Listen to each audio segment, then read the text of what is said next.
Good evening, everyone, and welcome to LTUE. I hope you're having a great conference so far. This is one of my favorite conferences of all time. I always love to come to this conference because I learn an incredible amount of new things and I connect with a lot of my friends that I don't see any other time. And I really wish that we were able to do this in person this year. And I'm looking forward to doing that next year. My name is Troy Lambert, if you don't know who I am. I am a freelance writer, author, and editor, and I also own a small niche publishing company. And I'm here today to talk to you about keywords and SEO for authors. Now, a little bit of background from me is part of my freelance writing career is that I have worked for SEO companies in helping businesses and even individuals rank highly on Google for whatever category or whatever name they want or whatever business they're running. And basically higher ranking on Google means that you get more web visitors, which in theory, if your website is set up well, means that you get more money, that you get more revenue. Okay. SEO stands for search engine optimization. Search engine optimization is basically enabling people to find your website and in some cases your Amazon pages, which we'll talk about a little bit later in the discussion, based on what you've told search engines and what you've told Amazon about yourself and what your site is about and who you are. So there's a number of ways to do that. And the primary way we do that is, there's basically two primary ways we do that, and that's through keywords and putting those keywords in the right places, and then through something called link building, which we're only going to touch on just barely in this discussion for just a second. So let's dive right into it. So I'm going to use some terms while we're going through this process, and I want you to understand what those terms are. So everybody pretty much knows what a website is. A website is basically anywhere that you navigate on the web that has a page.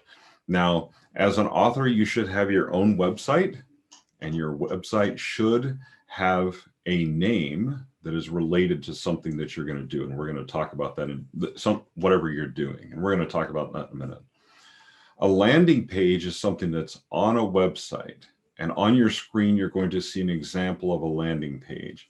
A landing page doesn't have the navigation that your normal website has.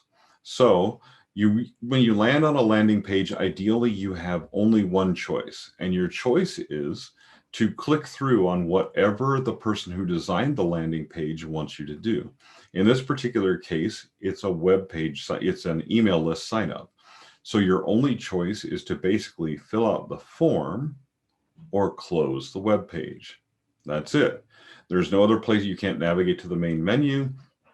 You can't go look at an author bio. You can't do all those various different things because a landing page usually serves one purpose, and that is to create what we call a conversion. And I'll dive into those terms a lot more. I have a class on paid advertising later on in the conference. I encourage you to attend that because I'll give you some more information on what conversions are like and what landing pages are for. And then the final thing we're going to talk about real briefly at the end of this is Amazon.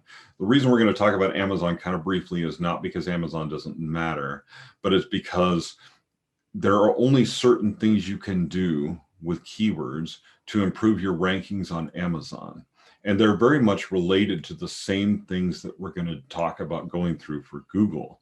Now, in some ways, Amazon is more important, but you don't get to design their website. You get to use their space, and you have to operate within certain rules that Amazon has set for you, which actually is the same as Google because Google has certain rules that you need to follow as well. So we're going to talk first about Google. Now, when we're talking about SEO, it actually relates to any search engine. The reason we use Google is Google still gets the majority of search traffic around the world. And the other reason is pretty much all other search engines work in a similar way to the way that Google works. They all look for keywords. They all look at essentially the same areas of your website for information. They all draw things about information about you and your website from the exact same places. They do a little bit differently. Obviously, their algorithms are a little bit different, but it's almost guaranteed if they're ranking well on Google, you'll be ranking well on Bing and Dogpile and all kinds of different things like that. Because basically all of them want to do the same thing. They want to give you a good user experience because you find what you're looking for and you find it quickly. And this is why Google's been so successful. That and other things, which we won't talk about here, related to privacy and things like that. And many of those things are changing as we go forward. And this is why these keywords and things are so important.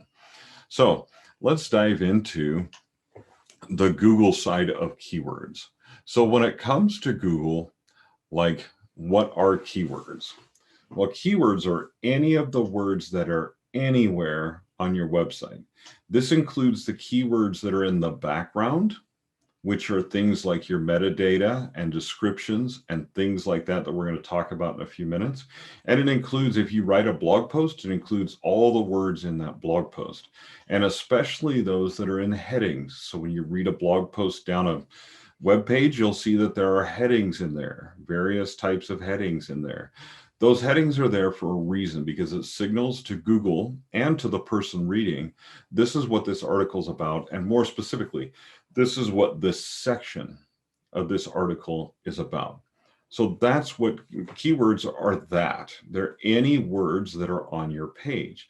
This is why it is so important to put the right words in the right places. Now, the next question authors often ask is, when it comes to Google, what should I rank for? When it comes to search engine, what should I rank for? Because it's hard, right? You want to rank for author. Well, there's 4 million people out there trying to rank for author.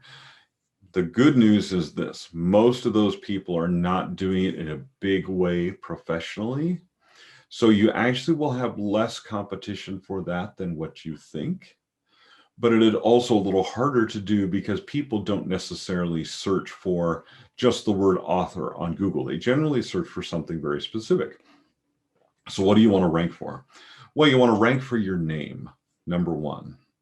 So essentially, I want to rank for Troy Lambert. There's only one other relatively well-known Troy Lambert that was a basketball player somewhere. So that's a relatively easy thing for me to do. And because I've done so much SEO work and my name is on a lot of different websites and a lot of different places, if you Google Troy Lambert, I'll be one of the first things that comes up on the first page. It's been relatively easy for me to do. However, if you have a very common name, something like John Smith, or something like your last name is King and your parents named you Stephen, well, you're going to have a difficult time outranking the current Stephen King. If your last name is Patterson, good luck to you. So in that particular case, you may want to consider using a pen name. So early on in your author career, one of the things you want to do as you're developing platform is you want to actually look at your name on Google and see what comes up. Because I can tell you this, is that when agents and editors start looking at you and who you are, if you're submitting books in a more traditional way, they're going to look for you on Google. They're going to look for what you rank for, and they're going to see if you have any author platform at all that you can sell books from. And so it's a very important thing that you have that. Right? So you want to rank for your name. You want to rank for your genre, if possible, right after your name. So I want to rank for Troy Lambert author, but I would like to rank for Troy Lambert suspense thriller author or mystery author or something along that line, right? And the third thing is often you want to rank for your location. Readers now have come to this point where they like to find local authors. They like to find local authors that they can support and local artists that they can support. And so if you rank for your location, then readers are actually able to find you related to where you live and perhaps where they live, and actually can help you a lot with sales and things like that. It also helps you with local indie bookstores and things like that. Is that if people know who you are and see that you have a local base, that means that you can send readers to them to buy your books there. And really, everybody is in this for one reason. We're in it because it's a business and we want to make money. Yes, there's a certain amount of passion that goes with that, but it's difficult to eat passion. You have to have money to live, basically. So it's the same thing with indie bookstores. They may love you as an author, but their primary thing is they have to sell books. If they continue to sell books, they're going to be very, very happy about that, and they'll be happy to stock your books. And so they can put you in a local section if they know that you're a local author. So when you query them, if you have a local web presence, that's very, very helpful. So the last question is, where do you put your keywords anyway? Like, we know you can put them in blog posts and things like that, but where else do you put them? So as you look at websites, there is a background area where you put things like the site title and what we call metadata about the site. And what this does, more than telling the person who lands on your site what the site's about, is it tells Google and other search engines what your site is about. So it's very important that you have the right words and the right arrangement of words in that metadata section where the title of your site is, where the tagline of your site is. It's really important that the information be correct there. Now, then on every single page on your website, you have what's a section that's called a description or a snippet, or sometimes what's called a rich snippet. Now, a lot of people ignore this, but you can set it up on your own. Basically, you can go in and fill something out there. If you don't, Google will just search your page and they'll find the first section of what they consider relevant text, and they'll use that in that particular section. Sometimes that works, but it's better if you can control that and optimize it so that you are ranking for what you want to rank for in that particular page. And the same thing with blog posts. So let's say you write a blog post. Let's say I have a page on my website, which I do, which I'm going to send you to after this, that's called SEO for Authors Resources. And I'm going to give you some resources, some things that I use that will help you to optimize your site and make it the best that it can be, right? It'll help you find keywords on Amazon and all those various different things, right? So I want to put something in the snippet for that page that tells you what that page is about, so that if someone's searching Google, they can go and find that page.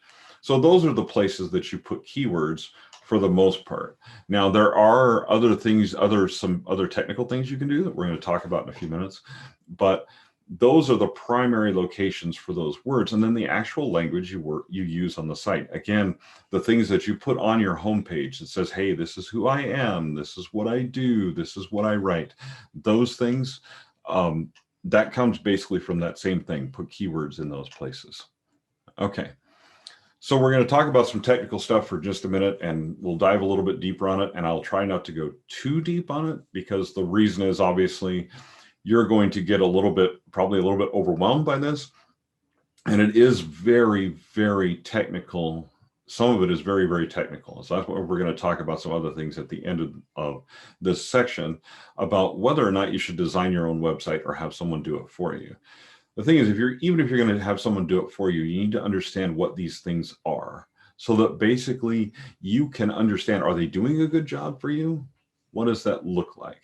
And there's a lot of transparency. So you have the ability to go in and look and see how well your site is doing, and if you're able to do that. And you can do that through tools that Google provides you, and those will all be on the resources page that I'm going to give you at the end of this discussion. So the first thing is your website speed. How fast is your website? How fast does it load? The second thing is what we've been talking about, on-page SEO and blog keywords. Like, what are you talking about on your blog? I actually worked for a lawyer a number of years ago who had a great website, and he had lots of visitors. But what he had done on his website was he put a bunch of recipes up there, because he was actually a pretty good cook, and he could really barbecue some stuff, and he had some great recipes. The problem was people were coming to his site for the recipes, but that didn't mean they were hiring him as a lawyer, because there was no connection between the two. So you want to make sure that your blog posts, a lot of writers will do this. They'll post recipes or gardening tips or whatever. But if your fiction books have nothing to do with recipes or gardening tips, if your protagonist is a chef or a gardener, that might work well for you. But if they're not, it's hard for readers to see the connection between those things. So yes, I can get website visitors because recipes are always popular. You absolutely can. There is absolutely no issue with that. The problem is, will those visitors turn into readers of your book? And that's what you really want, is readers and buyers of your book. So what are your blog keywords? Are they related to the other search engine optimization, the other keywords on your website, and the reason you want people to come there? The third thing that we'll talk about real briefly is frequent posting. So people will say, well, how often should I post on my blog? I'm like, well, as often as you can, as often as you can stand to. If it's too infrequent, you have to understand the way Google works. So Google is not searching the internet live when you type something into that search bar. They're searching their own index of the website, of the internet. And the way they get that index of the internet is they have these things called spiders that we call spiders. And if you're an arachnophobe, I'm terribly sorry, but that's what they're called. They go out along the web and they, what we call, crawl over different websites. They look at different websites and they see, what is this website about? And is there anything new here? If there's nothing new, when you initially put up your site, they come back like 7 days later and the spider looks again. If there's still nothing new, he comes back 14 days later and looks. And if there's still nothing new, then, and this, eventually it'll figure out, oh, well, a month from when it started, now there's something that new that appeared on the site. So we need to crawl this site about every other month. So sites like the Washington Post or CNN, where they're posting several stories a day, Google is constantly crawling those sites, trying to find out what that latest post is, what that's about, and how it relates to people, and they put it right into the search algorithm, right? But if you have an author website and you haven't posted for weeks, Google won't find anything there. And so they don't come back till every few weeks. So you could put up a blog post sometime in the middle of that period where Google is normally coming back to look at your site, and it would never see it until a couple of weeks later. So you wouldn't even be indexed in the Google search. So that's a bad thing. If you're just posting when you have book releases every 3 months or every 6 months or something like that, you're going to have, Google is not going to look at your website as often. The more frequent updates you can do, the better. And this is really what blogging does for you. And that's why you'll see writers that are bloggers using author interviews and using different things like that to spice up their site and basically bring more people to it. That brings Google to it more often. So that's some of the technical stuff that's behind it. Now, so where are those meta descriptions? Well, at the top of the page, you have a title, and in the background of your site, you'll have a meta description that basically says, this is what this site is about. And you have a certain number of words to describe that. Now, then there's plugins that you can use. If you use like WordPress or some of those other website builders, there's plugins you can use that will allow you to have more rich descriptions and keywords and stuff like that. So it will help you. Things like Yoast will help you, which is an SEO plugin, will help you describe your website better to Google, and it'll actually even give you a score. Yoast will give you a score and said, this is good, this is not good. And there's other similar SEO tools that will do the exact same thing. And then there's something called a sitemap. Now, most authors do not need a sitemap unless you have a lot of pages on your website.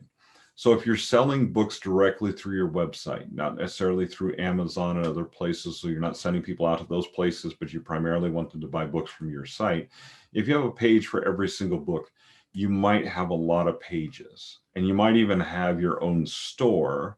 So you might have more than that. And so you need to tell Google, like, how do you want them to navigate this site? Like, how do you want people to navigate this site? So how do you want Google to navigate this site?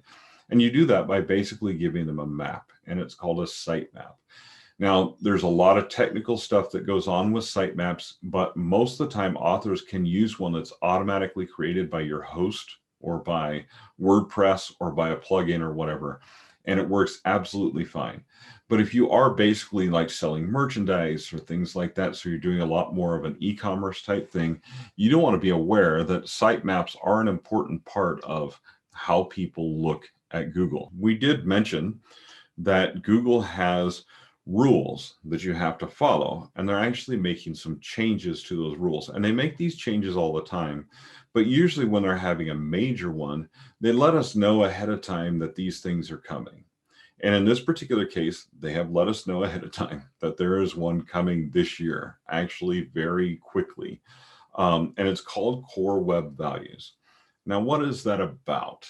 Okay, so Core Web Values is about two different things. First of all, it's about mobile first and mobile speed. More and more people are looking up websites on their phones and their tablets than they are sitting at computers. The amount of search volume that comes from mobile is going up every single year, and last year was over 85%. Even though people were at home with COVID and stuff like that, they still grabbed their phone first to search for something before getting on their laptop or their computer. So phone or tablet first. So Google has realized this, so they're ranking your site by how well it performs on mobile first. How fast does it load on mobile? Those type of things. Now, most of us know if you've logged into a website and it takes forever to load, you navigate away, right? Well, what's forever to load? The average for people is 3 to 4 seconds. So if your website doesn't load that fast on a mobile phone, Google is telling us that when Core Web Values takes place this spring, that they're actually going to penalize you for your website not loading fast enough. The other thing that comes with Core Web Values is Google is putting more things into what they call the EAT principle. The EAT principle has always been there, and it stands for expertise, authority, and trustworthiness. So for instance, if you are writing legal thrillers, so as a part of your blog, you're putting up certain amounts of legal advice. Well, you need to be a person who has a background in law, that Google can see this person is an expert, they have a certain amount of authority in this area, and their word on this particular topic can be trusted. Okay, so that's the EAT principle. Expertise, authority, and trustworthiness. You've got to meet those standards for Google to rank your website better. So if you're not a medical doctor and you're dispensing medical advice, then Google is basically going to say, hey, what's going on? And unless you have a lot of basically really great sources in your blog posts that tell Google this person does know what they're talking about, and they've done a lot of research and things like that, Google is going to penalize your site. So there's a whole bunch of things that they're doing involving that, and there's a lot of technical stuff behind it as well that's involved with how fast your website loads and how well it works for people. And Google is looking at those things really, really carefully when it comes to rankings. And remember, you just want to rank really well on Google for only a couple very simple things, but it is really important that you meet these standards. Otherwise, Google just isn't going to allow you to do that. It'll allow someone else to rank above you. And that's not something that you want, especially if you're going to put a lot of work into this. So in this particular case, again, we're going to talk in a minute about DIY versus doing it yourself versus hiring a professional. But we are going to talk really quickly about one more thing, and that's link building. So one of the things that Google looks at for your expertise and authority is how many links from other sites are pointing to your site, and then what links are you pointing to, what sites are you pointing to from your site when you quote a blog post.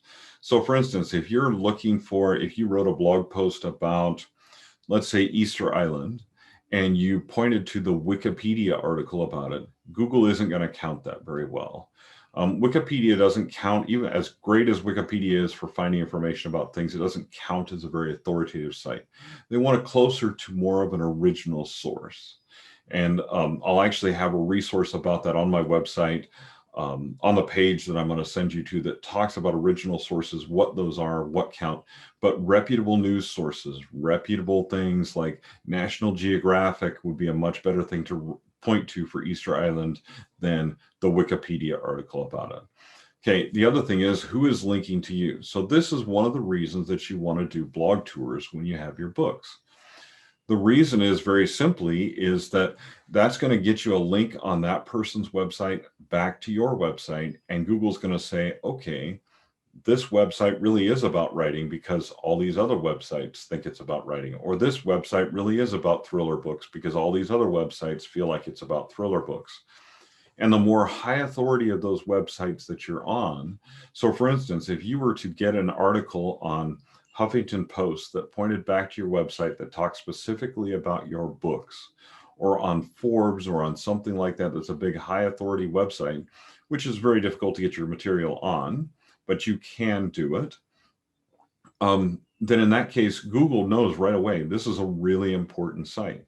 And it talks about this particular topic. So it really depends on what topic you're talking about. I have a friend of mine who has a murder blog and basically talks about serial killers all the time.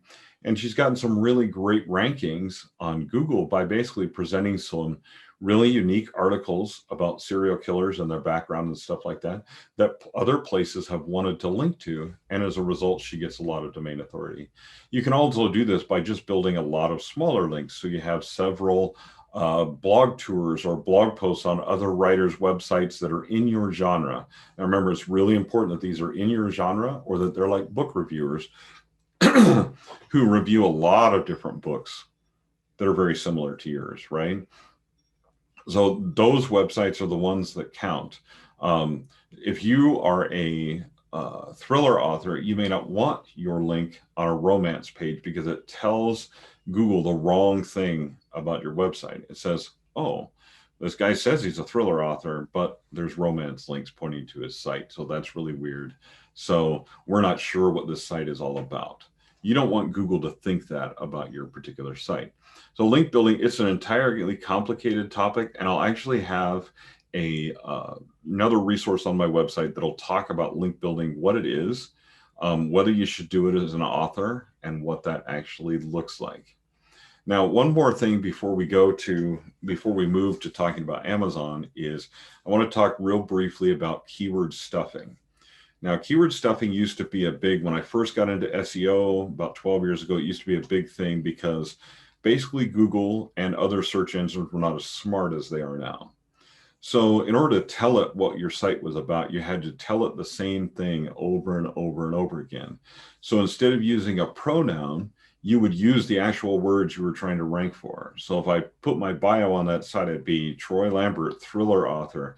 And then probably 8 to 10 times in a relatively short bio, I would mention the words thriller author, right? Because I would be trying to tell Google, yes, I'm a thriller author. Yes, I'm a thriller author. The problem with that is when a real person reads that, it reads like crap. They don't want to read it. It's horrible. It doesn't read well. It doesn't read smoothly like a natural conversation. Well, as Google has gotten more sophisticated with artificial intelligence and stuff like that, then basically Google can tell what your book is about. It can tell what those things are about by the text that's on your page, by what your book is, by all those different things. And so it doesn't need you to stuff those keywords in. In fact, Google has determined that that's what we call a spammy process. And they don't want you to do spammy type things. And so if you do that and you do it too much, they will actually penalize you for having put too many keywords into your text. And that can include these things like deranking you, which means removing you from the search engine results entirely, which is a really, really bad thing. We're going to talk about Amazon in a minute, and Amazon will actually do the same thing. If you overuse keywords, Amazon will be like, this guy is just being spammy and we don't like that. And we're not going to rank his book at all, which can create huge sales problems for you. So remember, like stuffing the bird at Thanksgiving, stuffing keywords can have some disastrous results. Okay. So briefly, we're going to mention DIY versus pro. Should you do your own website or should you hire a pro? And here's the quick answer is this. You can start out with a DIY website. The key is to start with a good platform. Wix is getting better, but it's not a great platform for SEO. It's not but for a lot of authors, it's plenty for what you're going to do. It really depends on where you're going to take your career and how you want to do it. The main thing is you want to own the right URL, the right website name. And then if you want to transfer that later from one service to another, you can do that. So Wix offers a really simple website builder. It's really intuitive. It's really easy to use. It's what you see is what you get.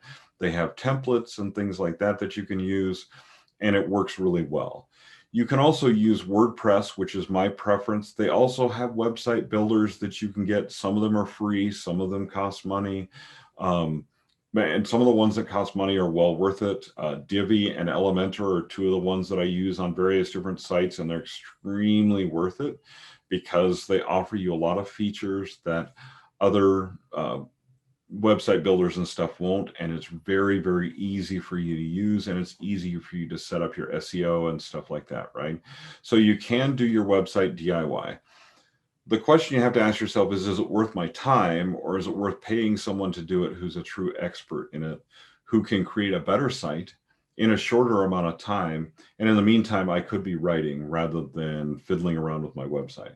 So usually what I do at this particular point is I have somebody else do the initial building. Like they do the initial thing of setting up the pages and setting up the things. And then I'll add blog posts. I'll do all those kind of things myself and do a lot of the different updates myself if I can. But if it's anything that's more complicated update or something like that, I just call up my web developer who also happens to be my website host. And I'll actually have a link to her hosting on the resources page that I give you. And she's extremely supportive. And then she makes those changes for me and I pay her for that. And for me, that's worth it because then I don't have to do it myself, which is a huge bonus. So that is something that you do have to consider, is whether you want somebody else to do it for you or you want to do it yourself. If somebody else does it for you, a lot of these technical things, they will ask you questions about them to set them up correctly, but then they will do it for you and you don't have to worry about that. So that is a bonus of having somebody else do it for you. Okay, briefly, we're going to talk about Amazon. And we're going to talk about Amazon keywords, and you're going to see some of the same terms that we talked about with Google. Okay, we're going to talk about metadata, we're talking about descriptions, but we're also going to talk about categories and advertising. And there's a couple different reasons that we're going to do that. Okay, first of all, metadata, if you are self-published, if you are not self-published, your publisher will do this for you, but you should still know about it because you can actually ask your publisher to make changes. So metadata is what you put in when you're uploading your book initially to KDP, okay? This includes your keywords. So as you're uploading your book, you'll see on your screen, there's a section that you'll see when you're uploading a book that's called keywords, okay? And there's 7 different slots where you can enter keywords. Well, you can enter way more than 7 keywords. You can enter a whole string of words in each of those sections. And there's certain character limits, and those change pretty frequently. I'll have some resources again on my website for you to look at. But go look at those things as they update on a regular basis, because if they update and they allow more characters, you can actually include some more keywords about your book. And that can be a huge help to basically, those keywords help Amazon determine what is this book about, and what categories are we going to put it in so that the right readers will find it. So those keywords are super important. I happen to use tools I'm going to talk about in just a minute about how to basically to help me find those keywords. So I don't have, you can do it on your own. It requires a lot of research, a lot of things on your own, but you can do it on your own. I just have to purchase the software that makes it really easy for me to do that. But you can go and do some research on Amazon for what people are searching for and what keywords other books seem to be using that are related to yours. And you can develop your own keyword strategy that way, or you can basically use various different tools like Publisher Rocket and Klytics, which I'll talk about in just a minute. Okay, also, there's an area where you can describe your book. Basically, this is your book description, your book blurb, your book summary, whatever you want to call that. Okay, and your book description, again, you don't want to stuff keywords in there, but you do want certain keywords to be in there that are related. You want the genre to be in there. You want the reader to understand what this book is about and where it fits in the genre. Is this a genre that they want to read? Is this a genre that they do read, or is it a genre that they don't read and they're not really interested in? Because the worst thing for someone to do is to purchase your book because they think it's something they want, or start to read it in Amazon Kindle Unlimited, if you happen to have books there, and think it's something that they want to read, and then quickly discover that it isn't. That can result in bad reviews, or basically people just don't finish your books. And the real reason you write them is, besides the fact that you want to sell them and make money, is that you want people to read your books. And so that description is really important, that you have the correct keywords in there and that you don't have the incorrect keywords in there, because the incorrect keywords can lead people the wrong direction. If you call something a romance and it's not, and it doesn't fit certain conventions of the romance genre, you're going to get bad reviews, you're going to get bad sales, and you're going to have some issues there. Same thing is true with categories. You'll get down to the category page and you'll see on this KDP page that you can add 2 different categories, a couple different categories here, right? Amazon did change its rules a few years back to where you can email them or reach out to their support, and you can add up to 10 categories for your book. Finding those categories, again, I use Publisher Rocket. You can also use Klytics, which is a very, very powerful tool for understanding categories and subcategories and what's selling in those things. Amazon is being a little pickier about these categories now, depending on who you get when you reach out with your email or things like that. You may not get all the categories that you picked if they don't feel like your book fits those, and you can always contact them again and deal with those decisions. And try to get them to change their mind in those decisions. But they're going to decide which categories you fit in, but you can give them a pretty hefty list of this is where my book belongs. And most of the time, they will assume that you know what you're talking about, and they will put your book in those categories. The final way I use keywords and things like that is in advertising. So I have another talk on book ads that's later on in the conference. And if you're interested in book ads, I highly recommend that you come to that. However, this particular type of advertising, what I'm really doing is, especially when the book initially launches, I want Amazon to put it in the right place from the start. Because once Amazon has put your book in certain categories or certain places, it's very difficult to get it to change its mind and decide that your book actually does belong somewhere else. So to cement that in the mind of Amazon, I run some low-level, not high-budget ads, Amazon ads in the background that point to certain other books and certain keywords and things like that, which tells Amazon, this is what this book is about. These are the people that are interested in. If you get good response from those Amazon ads and get good click-through, then Amazon says, yes, that is what this book is about. And it solidifies your categories and makes it even harder to get your book out of those categories. So be sure that you're right about what categories you're looking at in the first place. But it's a fantastic way to get your book basically seen more on Amazon. If you can get a steady number of sales over a steady number of days, which is one thing that we'll talk about in the ads, again, in the ads talk that I'm going to give later in the conference, then Amazon starts to promote your book for you, which is fantastic because that can really just amplify sales. So the more steady sales you have, the more steady sales you get. And there's a number of ways that you can get Amazon to do that. But one of the ways to do it is to just be in the right categories by using the right keywords and descriptions. So that's on Amazon. Now, I mentioned that I use a tool. This is a screenshot of that tool, and I'll actually show you that tool, the spreadsheet that comes out of that tool in just a second. But this is a tool that I use to find Amazon keywords. And that's it actually enables me to find keyword searches, to find categories, to find the right keywords for advertising, all those different things. And so you can see in this spreadsheet, these are the keywords that I pulled out and basically set up for different books in my Capital City Murders series. And there's keywords that I use, there's products that I use that I target, those various different things. And you can do all of that with this tool, or you can go and research those things on your own as well.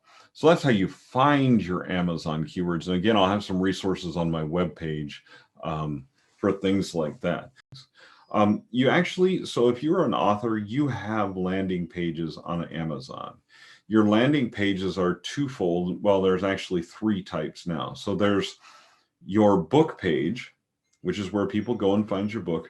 There's your Amazon author page that you created in Amazon Central, where people go and find you, and then there's a whole list of your books.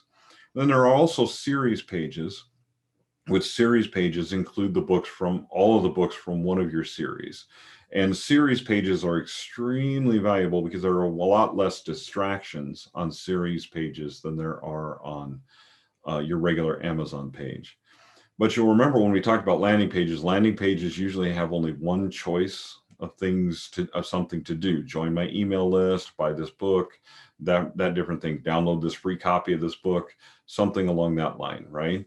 But in this particular case, in Amazon's case, your landing page will actually show several other books under the Also Bought section. It'll show several other books under the Sponsored Products section, all those different types of things. So it's very important that you grab the reader's attention right away with your book cover, with your book blurb, and hopefully with your reviews and your look inside part of your book as well. Those things are all very important on your Amazon landing page, and those are things that you can control through the metadata that we talked about on your Amazon page of what people can look at. Some of the other things on your Amazon page you can't really control. And we'll talk a little bit in the ads program about what you can do if the wrong things are showing up on your Amazon page. There are some things you can do. It is very, like I said before, it is very difficult to unstick your book from certain categories once Amazon has decided that it belongs there. So this is why doing things like being very careful if you're doing newsletter swaps and things like that are really important, because it affects not only the perception of your book in those people who get those newsletter swaps or whatever and things like that, but what it does affect too is it affects your Amazon landing page. It can affect your Amazon landing page. We'll talk about that more in the ads presentation that I'll do later in the conference. Now, I'm going to, at this point, see where we are for time. I'm going to open things up for some questions, for some live questions. I'll be in the chat, and we'll have a moderator who will read some of those things out to me. And so I will go ahead and answer as many of your questions as we can get to in the next few minutes before you move on to the other things that you're doing for the evening. I'm also going to, I'll put in the chat, and it'll be up on the screen here, is I'll put a link to the resources page on my website where you can go, and hopefully that will answer a lot of your questions. Also provide you a lot of research sources for finding keywords for your website, for what keywords you should find for your website. There is a ton of information out there about what authors should do with their websites and what authors should do with various different things. So go out there, check out that resources page. Be careful on Google, but there are a lot of resources out there for you. And always, if you have questions, even after this presentation and the Q&A time is over, always you can reach out to me with questions if you have them. Thanks for your time. Thanks for tuning in, and I'll see you later in the conference.